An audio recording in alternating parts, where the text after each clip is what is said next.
On July 10, 1942, Lieutenant William Thies vanished over the Aleutian Islands.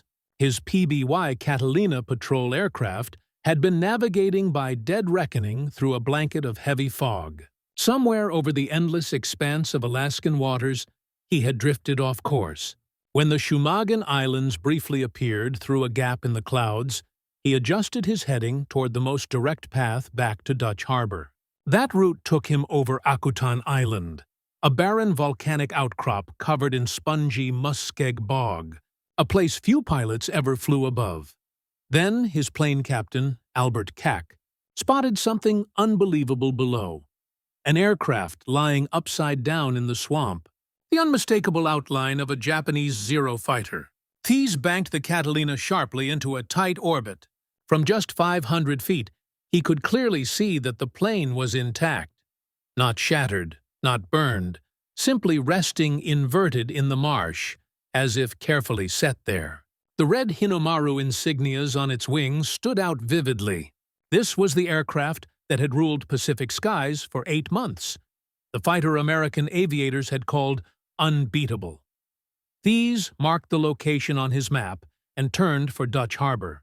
He knew exactly what he had stumbled upon. Inside that wrecked Zero lay the key to why American pilots were dying. The secret to understanding how the fighter turned, how it climbed, and where it was weak. But first, he would have to persuade his commanding officer that a downed enemy plane in a remote swamp was worth the enormous effort it would take to retrieve. He'd need to coordinate one of the most consequential salvage missions of World War II, and do it before the Japanese realized what they'd lost. What Thies didn't know was that the Japanese pilot who had made that emergency landing had done so perfectly, and that flawless landing would go on to cost Japan more pilots than any single American ace ever could. To grasp why this single-crashed Zero mattered so profoundly, you need to understand the situation facing American airmen in mid-1942. Since Pearl Harbor, Japanese Zeros had shot down U.S. aircraft at a ratio of nearly 3 to 1, sometimes even worse. The Zero could outturn anything the United States put in the air. It could climb faster, maneuver more easily, and dominate at nearly every altitude. American pilots knew the Zero was deadly, but not why. They didn't realize it lacked armor plating. They didn't know its fuel tanks weren't self-sealing. They didn't understand that above 230 miles per hour, its ailerons became so stiff that rolling the aircraft was almost impossible. They only knew that when they tried to outturn a Zero, they didn't come back. Squadron after squadron learned this the hard way. Engage in a dogfight. Try to outmaneuver the Zero. See the tracer rounds coming toward you, and never make it home. The Navy needed answers. They needed to understand this machine. They needed to know how to destroy it. And in June 1942, a Japanese pilot named Tadayoshi Koga was about to hand them exactly what they needed. June 4, 1942. While the Battle of Midway raged 1-200 Manbeinthien, Tantitithien to the south, Petty Officer Tadayoshi Koga prepared for what should have been a routine mission. Koga was an experienced pilot assigned to the aircraft carrier Ryujo. His mission was part of a diversionary attack on Dutch Harbor, a U.S. Navy installation in Alaska's Aleutian Islands. While American attention focused on Midway, Japanese forces would strike Alaska, potentially opening a northern invasion route. Koga flew an A6M Model 2110, one of 19 fighters, escorting bombers to Dutch Harbor. The attack went well. Japanese bombers hit fuel tanks and military installations. American anti-aircraft fire was heavy, but largely ineffective. Then Koga's luck changed. A single bullet from a ground-based machine gun struck his aircraft. Not a catastrophic hit, just one round that punched through the fuselage and severed a return oil line from his Nakajima Sake engine. The engine didn't explode. It didn't seize immediately. It just started losing oil pressure, which meant it would fail soon. Koga couldn't make it back to the Ryujo. He needed to land immediately. has spotted what looked like a flat, grassy area on nearby Akutan Island. Emergency landing protocols were clear. He should ditch in the ocean where rescue was possible, but the island looked better. Soft ground, no trees visible. He made his choice. Koga lined up his approach, dropped his Zero toward the green meadow, kept his speed steady. Every pilot trains for emergency landings. Lower the gear. Cut the engine at the last moment. Let the aircraft settle onto the grass. Except it wasn't grass, it was muskeg. Thick, waterlogged swamp vegetation covering deep mud. The kind of terrain that looks solid from the airbutt has the consistency of wet sponge. Koga Zero touched down on what should have been solid ground.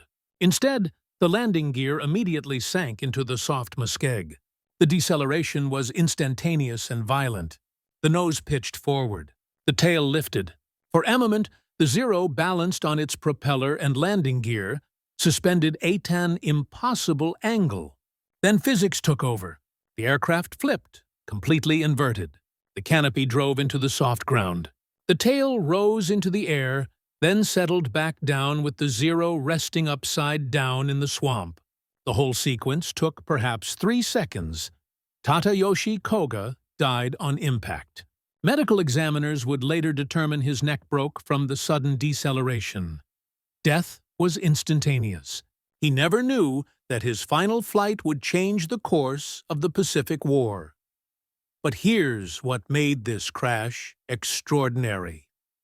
The Zero remained almost completely intact. The soft musk egg cushioned the impact. The fuselage didn't crumple. The wings didn't tear off. Even the tail section stayed attached. The aircraft sat upside down, perfectly preserved in one of the most remote locations in North America. Japanese search aircraft flew over the area repeatedly in the following days. They spotted Koga's Zero from the air, recognized it was wrecked, and reported it destroyed. They never sent a ground team. They never verified its condition. They assumed reasonably that an upside-down aircraft in an Alaskan swamp wasn't worth recovering. The Zero sat there for 5 weeks. Rain fell, fog rolled in. The aircraft settled deeper into the muskeg. No one touched it. No one examined it. One of Japan's most advanced weapons lay abandoned in enemy territory, and neither side knew what they had. When they landed at Dutch Harbor and reported what he'd found, his commanding officer, Lieutenant Commander Paul Foley, was skeptical. A Japanese Zero intact in an Alaskan swamp. It sounded too good to be true. How intact? Foley asked. Thighs described what he'd seen. Upside down, but the fuselage appeared solid. Wings attached. No fire damage. From the air, it looked recoverable. Foley knew what this could mean. American pilots were dying because they didn't understand the Zero.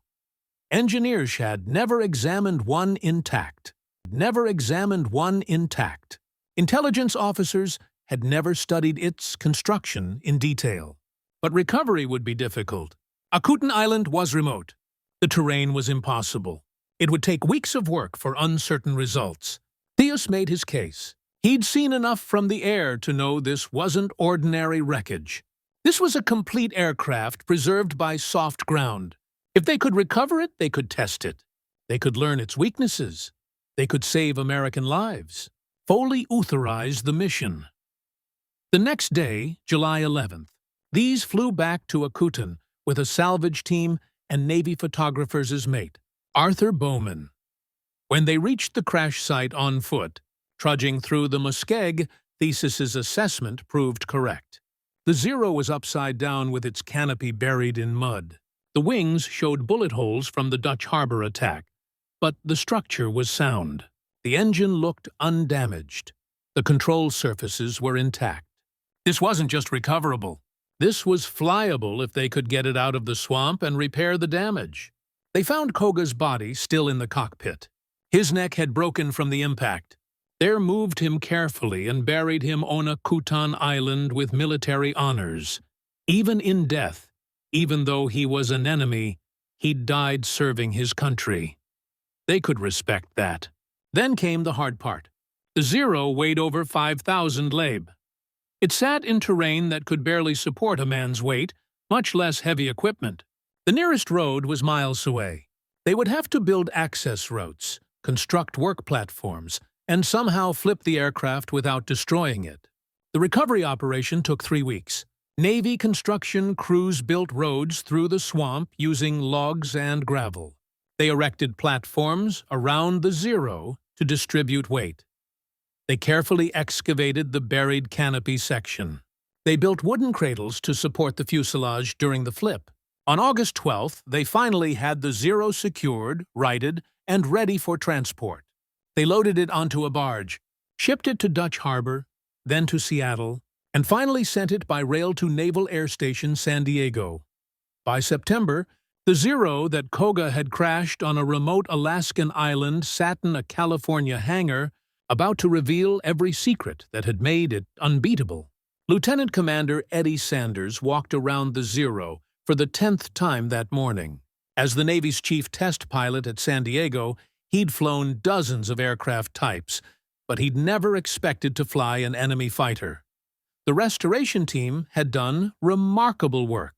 They'd cleaned the mud from the engine, replaced damaged hydraulic lines, repaired the landing gear that had collapsed in the muskeg. The Zero looked almost factory fresh, painted in its original green camouflage, with Therid Hinomaru rounds still visible on the wings. On September 20th, 1942, Sanders climbed into the cockpit for the first test flight. The canopy slid forward. The Nakajima engine caught and roared to life. He taxied to the runway, advanced the throttle, and lifted the most intact enemy fighter in American possession into California skies. What Sanders discovered in the next 30 minutes would change everything American pilots thought they knew about fighting the Zero. The aircraft was extraordinary in some ways. At low speed, it turned incredibly tight. The climb rate was phenomenal. At certain altitudes, it could climb almost vertically. The visibility from the cockpit was excellent. Sanders could see in nearly every direction. But then he pushed the Zero faster. Above 230 pratramper, something changed. The control stick became harder to move. The ailerons, which controlled roll, required enormous force. At 250 miles, Sanders could barely roll the aircraft at all. The Zero's legendary maneuverability vanished at high speed. He pushed into a dive. The Zero accelerated quickly, but as speed increased past 300 mph, the controls became dangerously stiff. The aircraft wanted to pull itself into a tighter and tighter spiral. Sanders had to use both hands on the stick to prevent the Zero from rolling inverted. Recovering from high-speed dives was nearly impossible. Then Sanders fired the guns. The Zero carried 2 7.7mm machine guns and 2 20mm cannons. Impressive armament. But Sanders immediately noticed something critical. There was no armor plating protecting the pilot. The seat was unprotected. A single bullet hitting the cockpit would kill the pilot instantly. He examined the fuel tanks. They weren't self-sealing. American aircraft had rubber-lined fuel tanks that would seal themselves if punctured. The Zero's tanks were plain aluminum. One tracer round through a fuel tank, and the entire aircraft would become a fireball. Sanders landed after 40 minutes off-flight testing. He'd discovered the Zero's greatest weaknesses. The information he'd gathered would save hundreds of American lives. The Navy immediately classified Sanders's findings as top secret and began distributing tactical bulletins to every fighter squadron in the Pacific. The information was simple. Never dogfight with a Zero. Never try to outturn it at low speed. Use speed and altitude. Dive in, shoot, climb away. The new tactics worked. American pilots who followed the guidelines started surviving their encounters. Kill ratios began to improve. The Zero was still dangerous, but it was no longer invincible. But here's what nobody anticipated. The captured Zero created a deadly new problem. American pilots started getting overconfident. They knew the Zero couldn't roll at high speed. They knew one tracer through the fuel tank meant certain destruction. They knew the pilot had no armor protection. So they started pressing attacks too long, getting too close, taking risks they never would have taken before. In October 1942, 3 American pilots died in a single week because they followed a damaged Zero down through clouds, certain they had an easy kill. The Zero pilot, knowing exactly what Americans now expected, reversed hard at low altitude. All 3 American aircraft traveling too fast to turn with the Zero overshot and were shot down. Japanese pilots noticed something had changed. American tactics shifted suddenly in September 1942. Instead of trying to dogfight, American pilots began using pure energy tactics, dive attacks, high-speed passes, zoom climbs. They stopped playing to the Zero's strengths.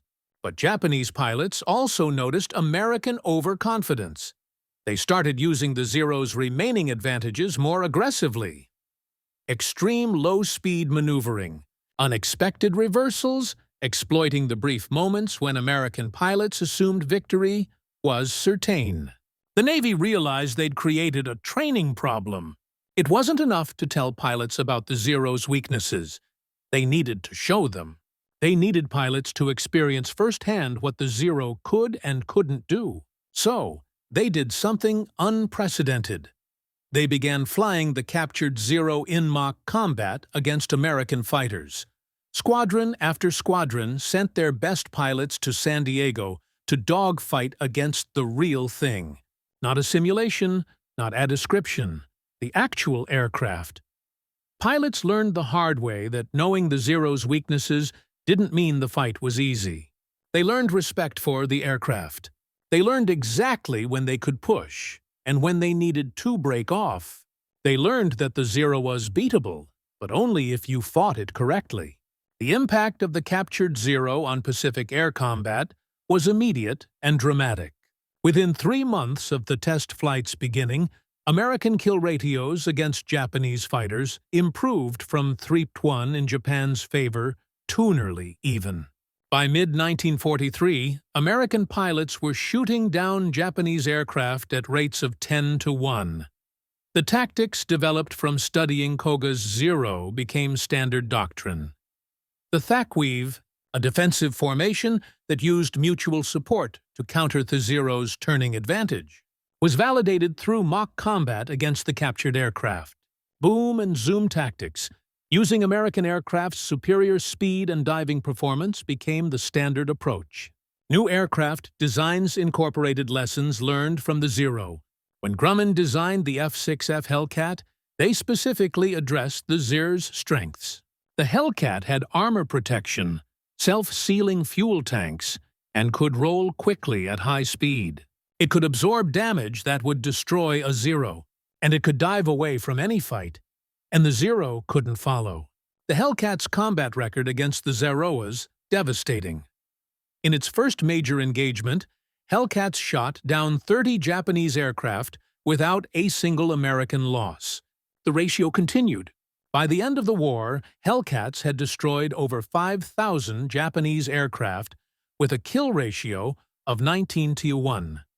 Japanese commanders noticed the shift, but couldn't understand what had changed. American pilots suddenly seemed to know exactly how to fight the Zero. They exploited every weakness. They avoided every strength. It was as if the Americans had been given a manual on how to kill the Zero. In a sense, they had the Navy's tactical bulletins based entirely on testing Koga's Zero were exactly that. A detailed instruction manual on destroying Japan's primary fighter. Japanese intelligence investigated. They questioned captured American pilots. They examined shot-down American aircraft for new equipment. They analyzed combat reports for patterns. They never discovered the Americans had an intact Zero. They never realized that every tactical advantage they'd enjoyed from 1941 to mid-1942 had been systematically analyzed and countered. The captured Zero flew for over a year, accumulating hundreds of test flight hours. Dozens of pilots flew it. Engineers took it apart and measured every component. Metallurgists analyzed its construction. Intelligence officers photographed every detail. On February 15, 1945, the Zero's test flight career ended. Flying near San Diego, the Nakajima engine finally failed. The pilot made an emergency landing, but the aircraft was too damaged to repair. It had served its purpose. The information it provided had already changed the Pacific Air War. Tadayoshi Koga's body was recovered from the Zero's cockpit during the initial salvage operation in July 1942. He was buried with military honors on Akutan Island in recognition that even though he was an enemy, he died in combat serving his country. His family in Japan knew only that he'd been shot down during the Aleutian campaign. They didn't know where. They didn't know his aircraft had been captured. For decades after the war, Koga's relatives had no tales about his final mission or burial location. In the 1970s, American researchers finally contacted Koga's family and provided information about his crash site and burial. Japanese veterans organizations arranged for his remains to be repatriated to Japan, where he was buried with full military honors in his family's plot.